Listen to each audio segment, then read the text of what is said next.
Hello everyone. Let's start electrons orbit. In atoms, I'm going to start. What is the expression for total energy of electron? What is the radius of the electron's orbit? What is the velocity of an electron? Like this, I'm going to find out the expression. Suppose this is nucleus and this is the one orbit of electron. Suppose this is the electron moving with velocity v and this in their fixed orbit and radius of the orbit is r.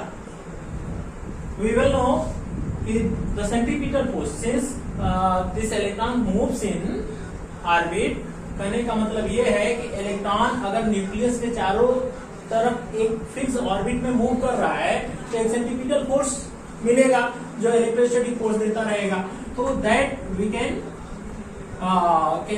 compare this centripetal force with electrostatic force. अब दो charge की बात करेंगे. What is the charge of nucleus? तो Jd. What is the charge of electron? तो E है ना.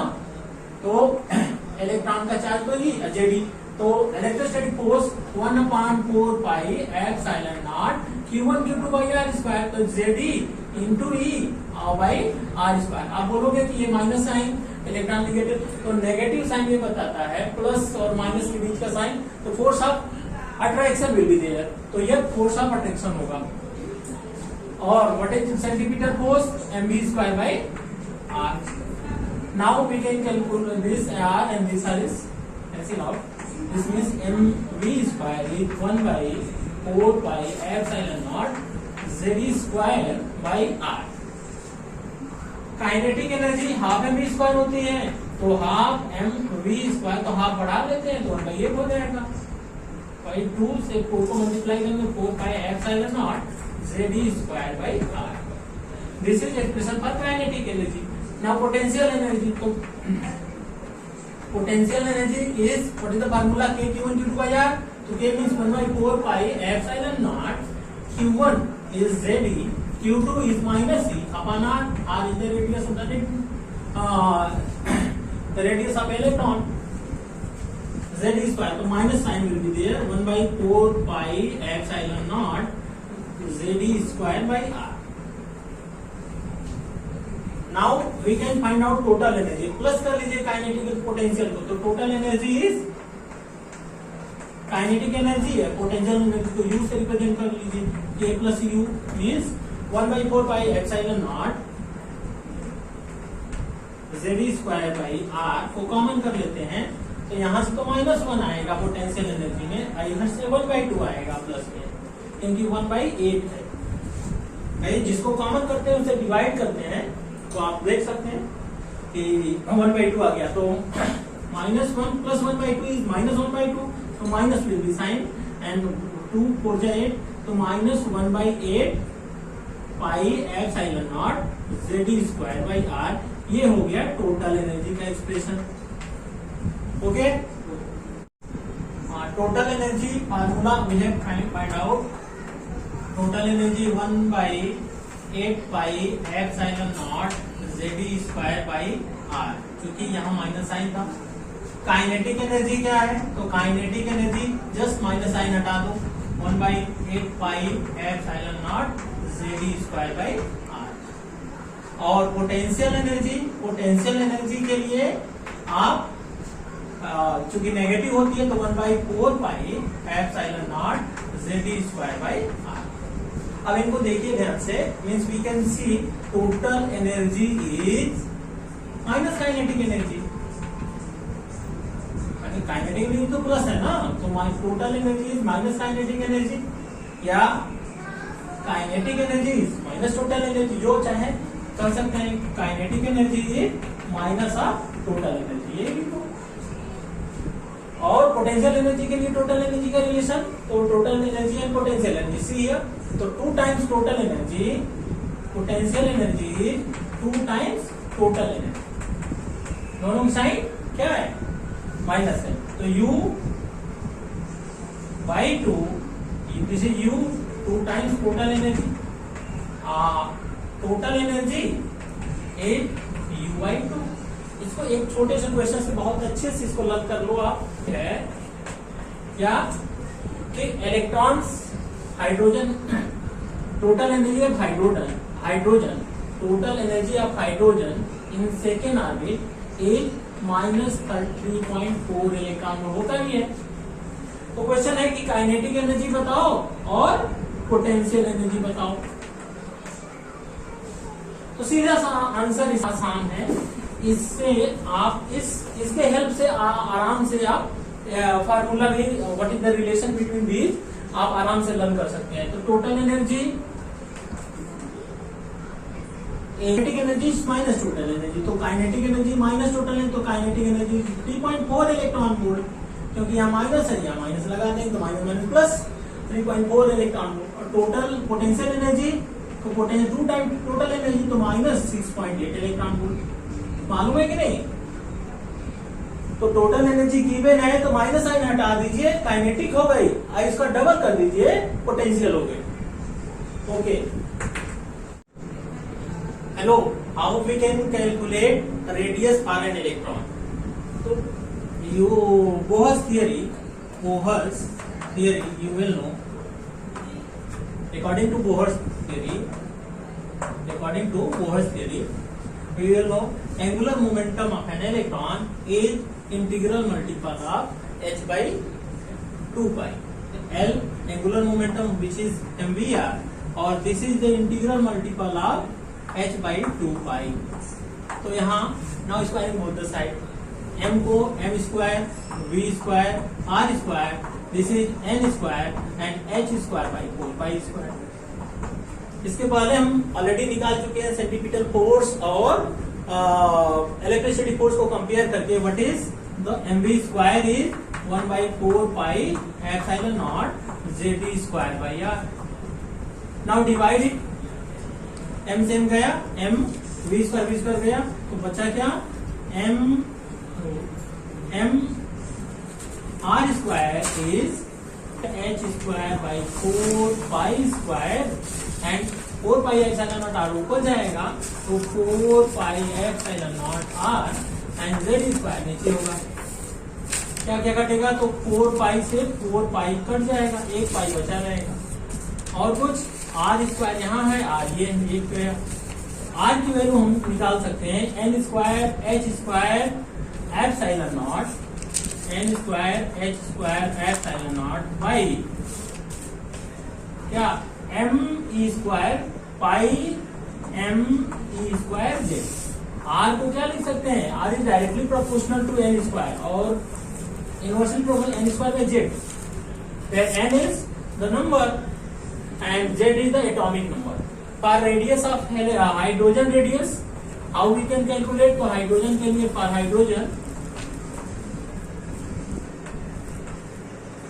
atomic number is 1, तो r naught we can calculate n square h square epsilon naught by pi m e square z is 1।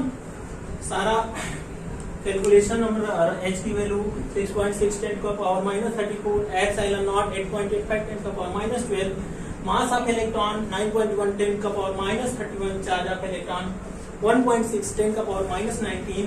इस तरह से सारी value रख देंगे तो क्या आती है वैल्यू 5 पॉइंट समथिंग 5.9 10 का power -5.29 into 10 to the power -11 meter. छोटी वैल्यू है। Now again for total energy का फार्मूला तो हम लोग अभी निकाल लिए थे, -1/8 pi epsilon not jd square by r, और r की वैल्यू रख देते हैं हम, तो -1/8 pi epsilon not jd square by r। r है क्या? n square h square epsilon not by pi m e square z। इसको रख दो, क्या कटेगा? This pi cancel out and कुछ me4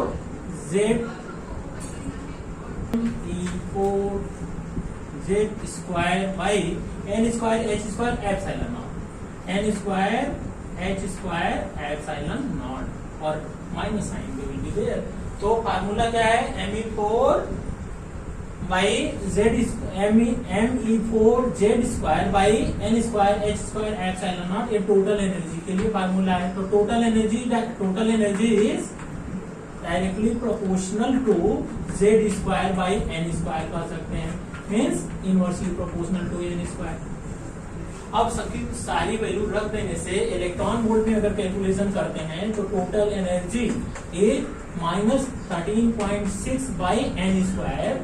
ये होगा फॉर हाइड्रोजन, जेड की वैल्यू फॉर हाइड्रोजन जेड की वैल्यू 1 होती है, तो ये हाइड्रोजन के लिए, और there will be electron, this is in electron volt. अब जूल में चेंज करना है तो 1 electron volt is 1.6 10 to the power minus 19 joule. तो we can calculate what is in joule. तो जूल में 2.18 10 to the power minus 18, 2.18 10 to the power minus 18 joule, and this is the joule. And we can another relation is total energy को minus RHC by n square भी लिख सकते हैं, where R is Rydberg constant. See here, total energy is minus RHC by n square, R Rydberg constant, H Planck constant, C speed of light, and n the number which is 1 2 3 4 like this. R Rydberg constant क्या, what is the value of Rydberg constant? 1.097 10 to the power 7। इसकी value भी देख सकते हैं, -ME4 upon 8, Rydberg constant की value -ME4 upon 8 epsilon not square CH3। ये Rydberg constant की कैसे आता है, इसको भी हम कैलकुलेट कर सकते हैं। How we can find out this relation for wavelength. तो E is minus RHC by N square, E को h न्यू लिख लेते हैं, h nu minus RHC by N square, this is n, okay. h nu को c by lambda लिख सकते हैं, तो h and h is cancel out. Now c by lambda if we will write, then RC by n square, and this C is cancel out. Now finally V1 by lambda is minus R1 by n square. In this way we can write the expression 1 by lambda is minus R1 by n1 square minus 1 by n2 square. Minus, suppose because of this minus, this n2 will be here and n1 will be here, sign change हो जाएगा, तो we can is R1 by n2 square minus 1 by n1 square। अगर केवल frequency की बात करते हैं तो फ्रीक्वेंसी के लिए frequency E equal to minus RHC by n square, तो E को h न्यू लिख दो, minus RHC by n square, n square. तो न्यू से nu is c by lambda, नहीं for nu I am going to calculate nu, तो nu के लिए आपने लिख दिया minus RC by n square. तो न्यू के लिए फाइनली हम लिख सकते हैं माइनस RC को बाहर कीजिए 1 बाई n स्क्वायर, और for n1 and n2 if we will calculate तो न्यू विल बी RC, अगर साइन प्लस लेते हैं तो n2 प्लस हो जाएगा, n2 square minus n1 square. तो ये रहा वेव फ्रीक्वेंसी और ये रहा वेवलेंथ। एक छोटा सा क्वेश्चन करते हैं, देखिए। Let us see one numerical question that came in NEET. What is the ratio of maximum wavelength for Lyman series and Balmer series?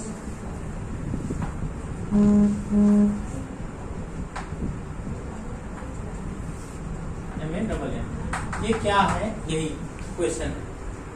तो हमको पता है कि 1 by lambda is 1 by lambda is r 1 by 1 का square minus 1 by 2 का square ये Lyman के लिए होता है, क्योंकि लाइमन के लिए n की वैल्यू अगर 1 है तो 2 से 3 से 4 से जो है लाइट इसमें स्ट्राइक करती है। तो in this way we can calculate 1 by lambda Lyman is r 1 का square 1 by 1 1 and 1 by 4 4 minus 1 3 by 4, so this will be r 3 by 4 1 by lambda l. How we can calculate lambda l? तो lambda l we can find out, क्योंकि ratio हमको find out करना है तो r तो दोनों में cut जाएगा, तो हमको lambda l चाहिए। तो lambda l को हम 4 by 3 और r नीचे रहेगा 1 by r भी कर सकते हैं, चलिए कोई बात नहीं। सिमिलरली बामर के लिए क्या होगा? तो बामर के लिए 1 by lambda is r 1 by 2 का स्क्वायर एंड 1 by 3 का स्क्वायर, क्योंकि बामर के लिए 2 से शुरू होती है, 2 पे लाइट फॉल करती है, 2 से 3 4 5 लाइट दीज लाइट्स फॉलिंग। तो मैक्सिमम वेवलेंथ की बात करता है तो सबसे पहला वाला 3 नंबर लेंगे, तो r और 1 by 4 माइनस 1 by 9। यहां से हम कैलकुलेट कर सकते हैं कि क्या होगा। यहां से 1 by lambda इज r और यहाँ 4 9 से 36 हो गया है एलसीएम, तो 4 9 जा और 9 4 जा, तो 5 by 36 ये हो गया। r के साथ 1 by lambda बामर को भी लिख दो, तो अगर 1 by lambda तो बामर के लिए डायरेक्ट लिखा जाए तो 36 by 5 r हो जाएगा, 36 by 5 r तो रहेगा 1 by r, क्योंकि वो तो दोनों में कट जाएगा ना। तो इसका आ गया 4 by 3 1 by r। तो now we can finally calculate lambda Lyman lambda Balmer. So lambda Lyman is 4 by 3 1 by r, cut जाएगा, देख लीजिए 36 by 5 1 by r, ये तो लिखने की कोई बात ही नहीं है। Now we can calculate 4 by 3 and 5 by 36 उलट जाएगा, देंगे तो 4 9 जा 36, तो 5 by 27। This is the answer.